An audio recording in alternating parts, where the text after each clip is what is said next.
காவேரி விவசாயி. வெங்கட் ஆஞ்சநேயருடைய பக்தனா இருந்தான்.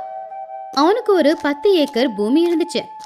ஆனா அந்த சொத்து அவங்க அப்பா அவனுக்காக சேர்த்து வச்சது. சின்ன வயசுல இருந்தே அவங்க அம்மா அவன்கிட்ட எந்த வேலையும் பெருசா வாங்க மாட்டாங்க. அதனால அவன் சின்ன வயசுல இருந்தே அவனுடைய நண்பர்கள் கூட சேர்ந்துதான் சுத்திக்கிட்டு இருந்தான். எந்த வேலையும் செய்யலனாலும் எந்த ஒரு கெட்ட பழக்கமும் கத்துக்கல அப்படிங்கறதுனால அவனுடைய அப்பாவும் அவனை எதுவும் சொன்னதில்ல.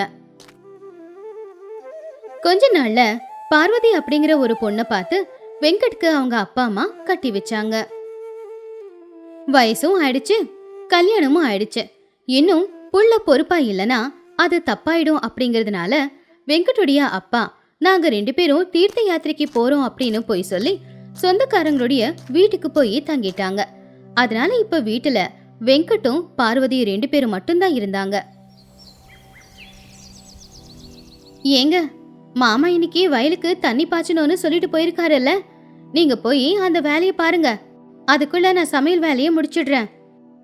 இவ்வளோ காலையில சாப்பிடாம கொள்ளாம என்னால எந்த வேலையும் செய்ய முடியாது. சாப்பிட எதனா கூட சாப்பிட்டுட்டு போய் செய்யறேன் அப்படின்னு வெங்கட் சொன்னது கேட்டு பார்வதியும் சரி அப்படின்னு வேக வேகமா அவனுக்காக சமைக்க ஆரம்பிச்சான். வெங்கட் சமைச்சது எல்லாத்தையுமே சாப்பிட்டு முடிச்சுட்டு போய் கட்டில்ல படுத்து தூங்க ஆரம்பிச்சான். ஏங்க, என்ன படுத்துட்டீங்க? இன்னும் கொஞ்ச நேரம் விட்டா வெயில் அதிகமாயிடும், அப்புறம் வேலை செய்யறது கஷ்டமாயிடும். சாப்பிட்டதும் வேலை செய்ய சொன்னா எப்படி செய்யறது? கொஞ்சமாவது ஓய்வு வேண்டாமா? அட, படுத்து தூங்குனா எப்படிங்க? அங்க வயல் தண்ணி இல்லாம காஞ்சு போச்சுன்னா தயவு செஞ்சு போயிடுங்க. இனி எப்படி தப்பிக்க முடியாது அப்படின்றதுனால வெங்கட்டும் சரின்னு எழுந்திருச்சே கிளம்புனா. ஆனா வயலுக்கு போறதுக்கு முன்னாடி ஆஞ்சநேயர் கோயிலுக்கு போலான்னு அங்க போனப்போ அந்த கோயிலோட படிக்கட்டுல யாரோ ஒரு வயசானவர் மயக்கம் போட்டு விழுந்திருந்தாரு. வெங்கட் உடனே ஒரு வண்டியை கொண்டு வந்து அந்த வயசானவரை அந்த வண்டியில எடுத்துக்கிட்டு ஹாஸ்பிட்டலுக்கு போனான். அவருக்கு முழிப்பு வர வரைக்கும் அவன் அங்கேயே இருந்தான். அதுக்கப்புறமா அவன் வீட்டுக்கு அனுப்பி வச்சான். அதுக்கப்புறம் சாயந்தர நேரம் அவன் வீட்டுக்கு திரும்ப வந்தான். பார்வதி அவனுக்காக வீட்டுல சமையல் எல்லாம் செஞ்சு வச்சிருந்தா. அவனும் ரொம்ப பசியோட இருக்கிறதுனால வந்து முதல்ல உட்காந்து சாப்பிட்டான். என்னங்க, வேலையெல்லாம் முடிஞ்சுதா? ஐயோ இல்ல பார்வதி, நான் வயலுக்கு தண்ணி பாய்ச்சதான் காலையிலேயே கிளம்புனேன். சரி, வயலுக்கு போறதுக்கு முன்னாடி நம்ம ஆஞ்சநேயர் கோயிலுக்கு போயிட்டு போலான்னு நினைச்சேன். ஆனா அங்க போய் பார்த்தா ஒரு வயசானவர் கோயில் படிக்கட்டுல மயக்கம் போட்டு விழுந்திருந்தாரு. உடனே அவரை ஹாஸ்பிட்டலுக்கு கூட்டிட்டு போனேன். வயலுக்கு நாளைக்கு கூட தண்ணி விட்டுக்கலாம். ஆனா பாவம், அவர் அப்படியே விட்டுட்டா அவர் உயிருக்கு ஆபத்தாயிடும்ல, அதான். பரவாயில்லங்க, உங்க நல்ல குணமே உங்களை காப்பாத்தோம். ஆனா அதோட சேர்த்து நம்மளுடைய கடமைகளையும் நாம மறந்துடக்கூடாது. அத ஒழுங்கா செஞ்சிடணும். சரி பார்வதி. அடுத்த நாள் எப்படியோ வயலுக்கு கிளம்பி போனா வெங்கட். ஆனா வேலையை எப்படி ஆரம்பிக்கிறது, எங்கிருந்து ஆரம்பிக்கிறதுன்னு எதுவுமே தெரியல.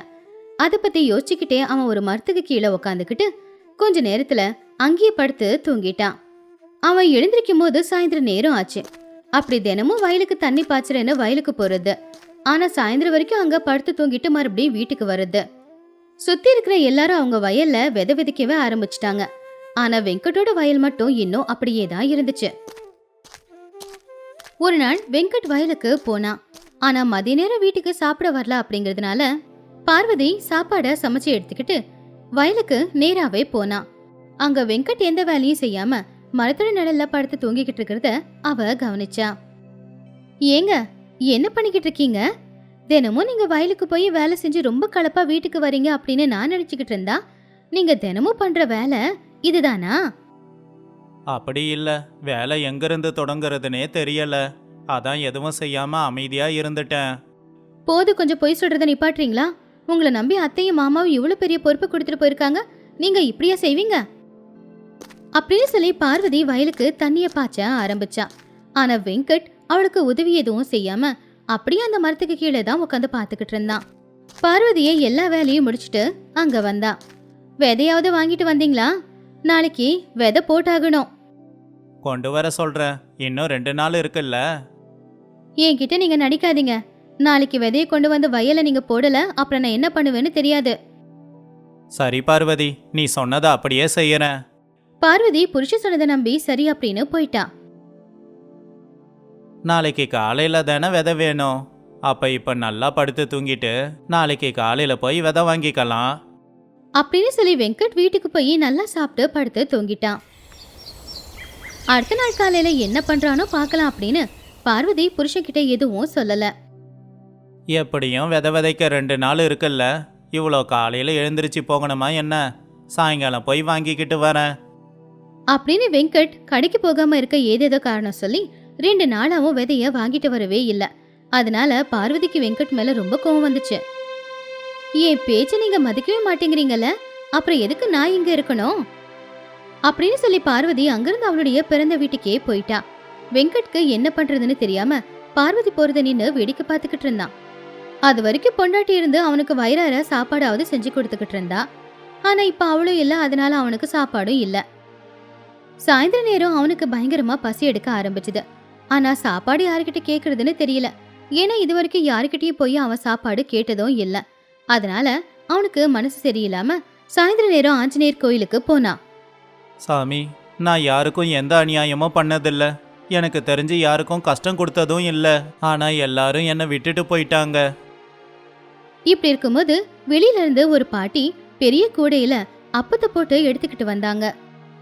அவங்கள பார்த்து அவங்களுக்கு உதவி செய்யறதுக்காக வெங்கட் போனப்போ அவங்க உதவி எதுவும் வேண்டாம் அப்படின்னு சொல்லிட்டாங்க. சரின்னு வெங்கட் அவங்கள விட்டு தள்ளி வந்து நின்னுக்கிட்டான். அந்த பாட்டி அவங்க கொண்டு வந்த அப்பத்தை எல்லாத்தையுமே சாமி முன்னாடி வச்சு அந்த கோவில் இருக்கிற எல்லாருக்குமே பகிர்ந்து கொடுத்துக்கிட்டு இருந்தாங்க. பாட்டி, இவ்வளோ கஷ்டப்பட்டு சுமந்துக்கிட்டு வந்தீங்கல்ல, நான் உதவி செய்கிறேன்னு சொன்னதுக்கு ஏன் வேண்டான்னு சொன்னீங்க? அது ஆஞ்சநேயருக்கு நான் வேண்டிக்கிட்டதுப்பா. என்னுடைய கஷ்டத்தை தீத்தா அப்போ செஞ்சு கொண்டு வந்து வைக்கிறேன்னு வேண்டிக்கிட்டேன். அவரு அதை அப்படியே செஞ்சு வச்சுட்டாரு. அதனால தான் நானே கொண்டு வந்து வச்சேன். எதுவும் தப்பா எடுத்துக்காதப்பா அப்படின்னு சொல்லி அவனுக்கு கொஞ்சம் அப்பத்தை கொடுத்துட்டு பாட்டி அங்கிருந்து போயிட்டாங்க. வெங்கட் அதை சாப்பிட்டு பசிய போக்கிக்கிட்டான். வீட்டுக்கு போனாலும் வீட்டுல யாரும் இல்லைங்கிறதுனால அவன் அங்கேயே படுத்து தூங்குனான். ராத்திரி நேரம் தூங்கிக்கிட்டு இருந்த அவனை யாரோ தட்டி எழுப்புனாங்க. உடனே எழுந்துச்சு பார்த்தா அவனுக்கு முன்னாடி நின்னுக்கிட்டு இருந்தது அந்த ஆஞ்சநேயர் தான். ஆஞ்சநேயரை பார்த்த சந்தோஷத்துல வெங்கட் அவருக்கு கையெடுத்து கும்பிட்டான். சாமி, என் குடும்பமே என்னை விட்டுட்டு போயிட்டாங்க சாமி. எனக்கு என்ன பண்றதுன்னே தெரியல. கவலைப்படாதப்பா, அவங்க உன்னை நெருங்கிறதுக்காகத்தான் தள்ளி போயிருக்காங்க. ஆனா எல்லாரும் உன்னை விட்டுட்டு போனதுக்கு அவங்க காரணம் இல்லையே, நீதானே. எந்த வேலையும் செய்யாம சோம்பேறித்தனமா இருக்கிறது தப்பு இல்லையா? ஆனா நீ ரொம்ப நல்லவன். அதனால தான் உன்கிட்ட நான் பேச வந்திருக்கேன். என்னை என்ன பண்ண சொல்றீங்க சாமி?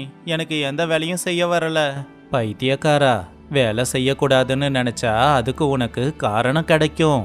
வேலையை செய்யணும் அப்படின்னு நினைச்சா அதுக்கு உனக்கு உதவி கிடைக்கும்.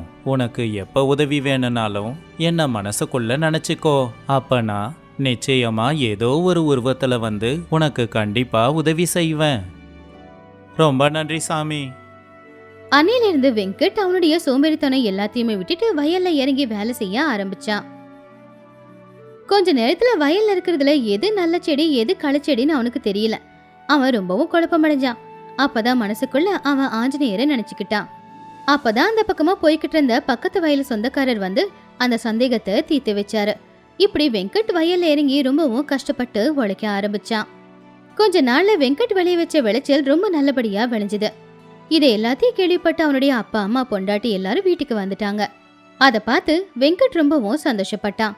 அன்னையிலிருந்து அவங்க எல்லாரும் சந்தோஷமா வாழ ஆரம்பிச்சாங்க. இப்பதான் அந்த குடும்பத்துல சந்தோஷம் இருந்துச்சு. வெங்கட் அவனுடைய வேலைகளை அவன் செஞ்சுக்கிறது மட்டும் இல்லாம முடிஞ்சா எல்லாருக்கும் உதவிகளையும் செஞ்சுக்கிட்டு இருந்தான். எல்லாரும் அவனை வாழ்த்தவும் செஞ்சாங்க.